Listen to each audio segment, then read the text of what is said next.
दीपक बोराडेंच्या गाडीवर हल्ला झाला, काय करणार? दीपक बोराडे यांनी पोलीस स्टेशन कदीम जालना इथं आज फिर्याद दाखल केलेली आहे. रात्री ते मुंबईहून आल्यानंतर 2 वाजता गाडी घरासमोर पार्क केलेली होती आणि सकाळी त्यांना त्यांच्या पुतण्याने माहिती दिली की त्या गाडीच्या काचा फोडलेल्या आहेत, गाडी फोडलेली आहे. बघितलं त्यांनी तर गाडी फोडलेली होती. त्यांचं असं म्हणणं आहे की दरेगाव येथील कृष्णा गंगाधरराव गायके यांनी मागच्या आठवड्यात पोस्ट करून सांगितलं होतं की दरेगावमध्ये जर आलात तर तुमची गाडी फोडू. तर त्यांच्यावर संशय व्यक्त केलेला आहे. कुठलं तरी राजकीय षडयंत्र रचून अशा प्रकारे त्यांनी केलेलं आहे. असं गाडी फोडलेली आहे कृष्णा गायकेने अशा प्रकारे तक्रार दिलेली आहे. त्या तक्रारीवर आधारित 324(5) भारतीय न्यायसंहिता याप्रमाणे पोलीस स्टेशन कदीम जालना इथं गुन्हा दाखल करण्यात आलेला आहे.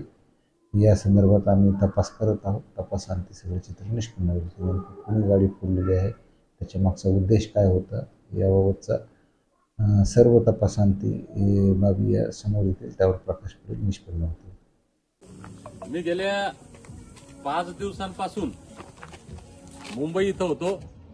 येणाऱ्या 21 जानेवारीला मुंबई इथे एक धनगर समाजाचं आमचं मोठं आंदोलन होणार आहे. त्या आंदोलनाच्या तयारीसाठी, नियोजनासाठी तिथल्या बांधवांसोबत चर्चा करण्यासाठी गेलो होतो.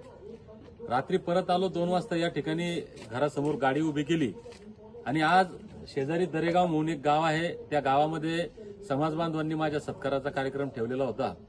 त्या कार्यक्रमाला जायचं म्हणून सकाळी उठलो आणि पाहिलं तर ही गाडी फोडलेली होती. त्याच दरेगावमधला एक अंधभक्त माथे फिरू, ज्यानं गेल्या 8 दिवसापासून असं सोशल मीडियाच्या माध्यमातून काही लोकांना बोलून सांगत होता की दीपक बोराडेची मी गाडी फोडणार एक दिवस. तर त्याने हा पराक्रम केला. आम्हाला खरं म्हणजे अपेक्षित होतं की तो गावात गेल्यानंतर गाडी फोडतो का काय पाहूयात, परंतु सगळ्याच समाजाचे दरेगावमधले आमचे बांधव तिथं होते.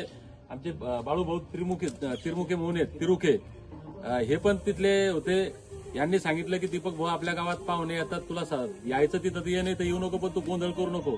आणि मग त्यांना रात्री येऊन हा पराक्रम केलेला आहे. आम्ही या घटनेचा निषेध करतो. हा कृष्णा गायके नावाचा कार्यकर्ता माजी केंद्रीय मंत्री रावसाहेब पाटील दानवे आणि त्यांचे बंधू भास्करआबा दानवे यांचा कट्टर कार्यकर्ता आहे आणि त्यांच्या नजरेत हिरो होण्यासाठी यानं हा नालायकपणा केलेला आहे. पोलीसवाले आता येऊन गेलेत. आम्ही कार्यक्रम असल्यामुळे उशीर झाला.